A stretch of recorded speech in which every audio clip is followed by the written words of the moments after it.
Rebel star Prabhas హీరోగా దర్శకుడు సందీప్ రెడ్డి వంగ తెరకెక్కిస్తున్న భారీ యాక్షన్ థ్రిల్లర్ స్పిరిట్ పై ఇప్పటికే దేశవ్యాప్తంగా భారీ అంచనాలే నెలకొన్నాయి. అర్జున్ రెడ్డి, యానిమల్ వంటి సినిమాలతో తన ప్రత్యేకమైన మేకింగ్ స్టైల్ను నిరూపించుకున్న సందీప్ వంగ ఇప్పుడు ప్రభాస్ ను ఇప్పటి వరకు ఎవ్వరూ చూడని విధంగా చూపించబోతున్నారు అన్న వార్తలు అభిమానుల్లో ఆసక్తి పెంచుతున్నాయి.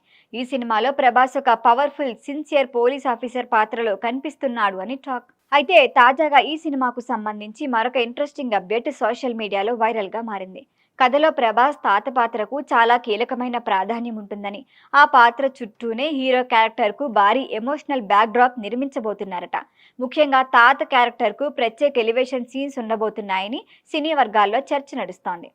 ఇక ఈ పాత్రలో ఎవరు నటించబోతున్నారు అనే అంశమే ఇప్పుడు హాట్ టాపిక్.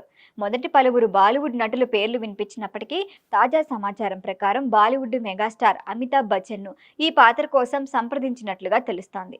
ఇప్పటికే పాన్ ఇండియా సినిమాల్లో కీలక పాత్రలతో ఆకట్టుకుంటున్న అమితాబ్ బచ్చన్ స్పిరిట్ లో ప్రభాస్ తాతగా కనిపిస్తే సినిమా రేంజ్ మరింత పెరగటం ఖాయమని అభిమానులు భావిస్తున్నారు. కథ ప్రకారం హీరోలో కనిపించే ధైర్యం, ఆగ్రహం, నాయకత్వ లక్షణాలన్నీ తన తాత నుంచి వచ్చిన వారసత్వమే అనే కోణంలో కొన్ని బలమైన సన్నివేశాలు రూపొందిస్తున్నారట.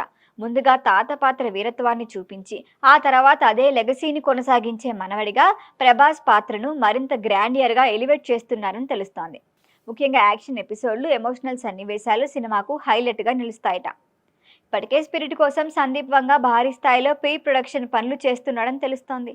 విజువల్స్, యాక్షన్, కథనం ప్రతి అంశంలోనూ ఈ సినిమాను అంతర్జాతీయ స్థాయిలో రూపొందించాలనే లక్ష్యంతో ముందుకెళ్తున్నారట. ప్రభాస్ ఫ్యాన్స్ కూడా ఈ సినిమాపై భారీ ఆశలే పెట్టుకున్నారు.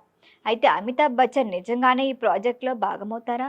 ప్రభాస్ అమితాబ్ కాంబినేషన్ తెరపై ఎలా ఉండబోతోంది?